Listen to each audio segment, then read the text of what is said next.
and it's Bible history. And here we are, already at the end of the Old Testament. There are 11 periods, the way we're following it, in Bible history. And every Bible person, every Bible event, every Bible book falls into one of those 11 periods. There are 9 in the Old Testament, and we're coming down to the 9th today. But let's recap so we don't get lost here and work our way through. We started, period number 1 was beginnings, right at the start of Genesis, and the word Genesis means beginnings. And so it's the beginning of the human race and everything else, all of creation, actually. It's the fall, it's the flood, it's the Tower of Babel, the first. Very important 11 chapters of Genesis. By the way, never let anyone tell you it's legend, fable, fireside tales. Take it straight up. Just read it, and what it says, it means. That's all. Adam and Eve, of course, were not myths. They were real people. The myth thing really falls apart. So Adam and Eve are myths who have mythological sex and bear mythological children. And, well, where do you get some real people? No, they are real people right from the very beginning, as it says in the book of Genesis. So period number 1 is beginnings, Genesis 1, 1 to 11. Then period number 2 is the patriarchal period, Genesis 12 right down to the end of the book. And there are 4 patriarchs. And every other event in the rest of the book of Genesis, and every other person is tied, related somehow to those 4 patriarchs: Abraham, Isaac, Jacob, and Joseph. Then we're through the book of Genesis. But in the end, because of famine, remember, they end up down in Egypt, where they are for 400 years. And then they have to get out. So the 3rd period of biblical history is Exodus. And of course, it's the book of Exodus and the other books of Moses, Leviticus, Numbers, Deuteronomy come in that period also. So Moses leads them out of the land of Egypt. They're wandering around in the Sinai Peninsula, a bleak, barren place. For 40 years, a whole generation dies off, actually.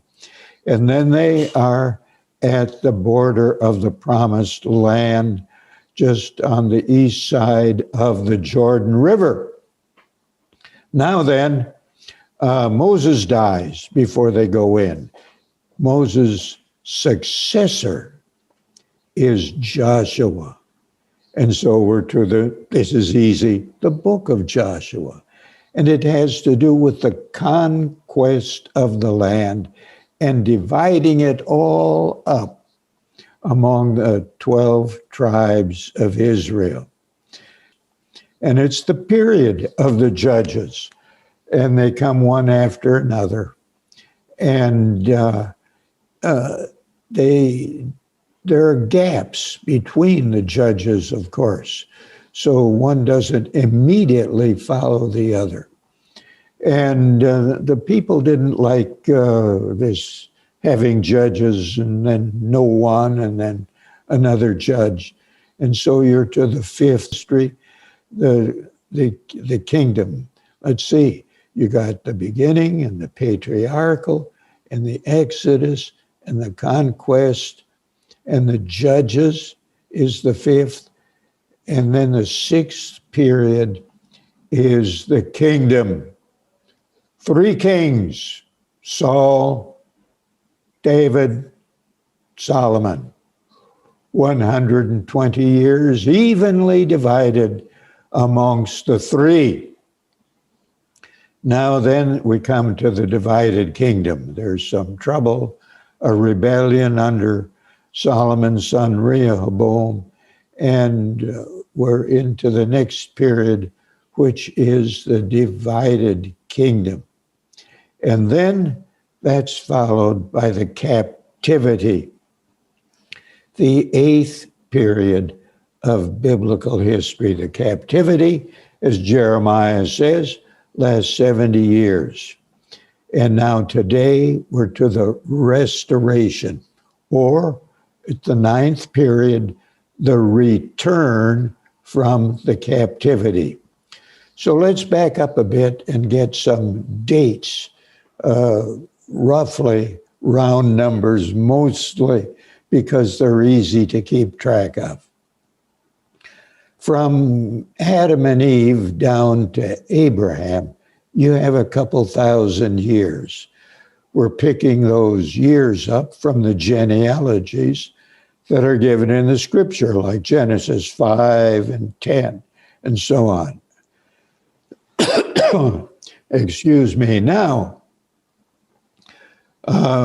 from Abraham to the time of the Exodus is another 500 years.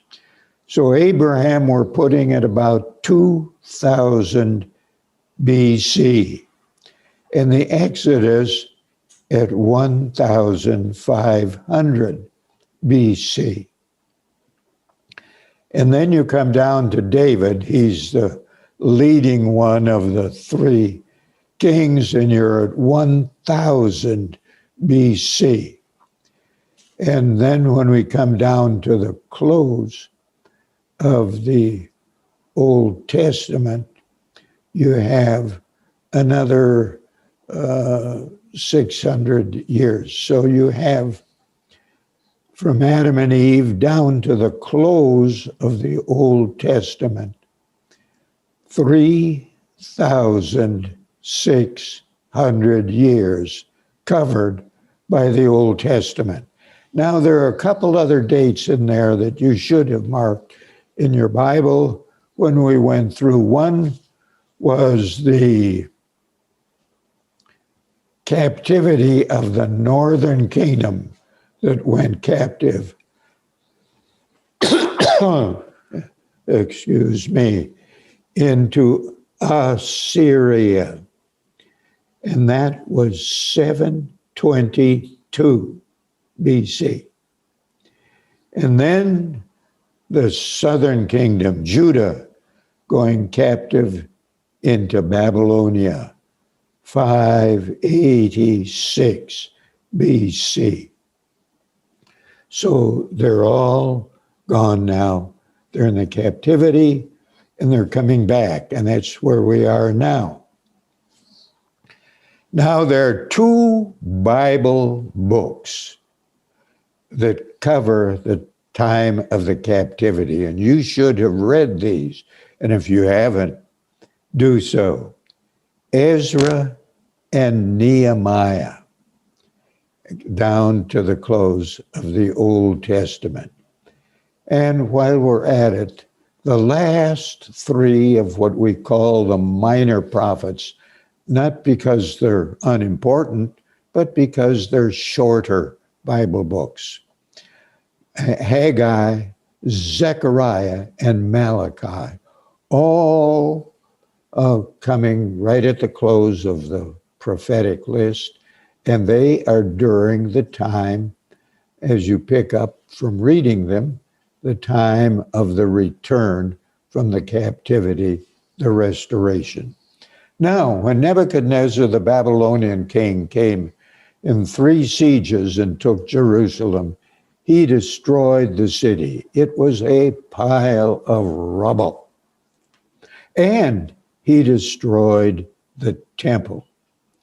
Now, there are 3 important people, that's not hard, in the time of the restoration, the return. The first, Zerubbabel, and he is mentioned in Ezra. Zerubbabel, and he led a group of people back from the land of the captivity, a long and dangerous trip. And Zerubbabel led in the rebuilding of the temple in Jerusalem. Not as fine, not as glorious, not as golden as Solomon's temple, but it was rebuilt. And so the place of worship in Jerusalem came into being under the leadership of Zerubbabel. The other important person after Zerubbabel is Ezra. And Ezra led the people in returning to the law of God. You find they stood all day while he read and so on. Now, something else, you go to the 9th chapter of the book of Ezra, and you find he's stirring up the people because they actually were intermarrying, and they were not supposed to do that with the people of the land. Consequently, he turns them back to the Lord. And they weren't to intermarry because they were forbidden, and they were forbidden because if Israel did not remain a relatively pure nation, the whole coming of the Messiah would have been messed up badly. And so he goes after that. And the people are confessing their sins and weeping, and Ezra prays to the Lord, helping them confess their sins. Now, so Zerubbabel leads a group of people back, rebuilds the temple. Ezra leads the people in reading the law of God, which is the book of Exodus, Leviticus, Numbers, Deuteronomy. And then finally, you come to Nehemiah. Nehemiah rebuilds the walls of Jerusalem. In that time, the walls were the chief defense of a city against their enemies. And so you had to have walls. And the walls had been torn down by Nebuchadnezzar. But now they're going to be rebuilt under Nehemiah. And it was really a team effort. Everyone was rebuilding the wall by his own house. So all the parts of the walls are going up at the same time, and it's completed, we read in Nehemiah, in just 52 days. Not bad. And so the period of the return is the people coming back to the city of Jerusalem, coming back to their own land with these three leaders: Zerubbabel rebuilding the temple, Ezra helping the people return to the law of God, and Nehemiah helping them build the walls. Now, we come to the end of the Old Testament, about 360 AD, and there are 3,360, and so there are 400 years between the Old Testament and the New Testament. They are often called the silent years. Don't be led astray by that phrase. Silent years, because there's no prophet for 400 years. But otherwise, they are very noisy years. In the next session, we're going to take a little time and look at those 400 years. They are very, very important. Important because they are preparing the world for the coming of Christ. So what takes place is of overwhelming significance, untouched in the Bible. But there's history. We have Josephus who writes, and one of the apocryphal books, First Maccabees, an important person during those 400 years, was Judas Maccabeus. And you have a Catholic Bible, there are some apocryphal books in that Catholic Bible. And one of them is First Maccabees. So if you don't have a Catholic Bible, sure, you have a neighbor or friend who has one, borrow it. And for our next session, read First Maccabees. And you'll get a little bit ready for what we're going to do. Next time should be interesting, downright fascinating, as we give attention to how God is preparing the world for the coming of the Messiah.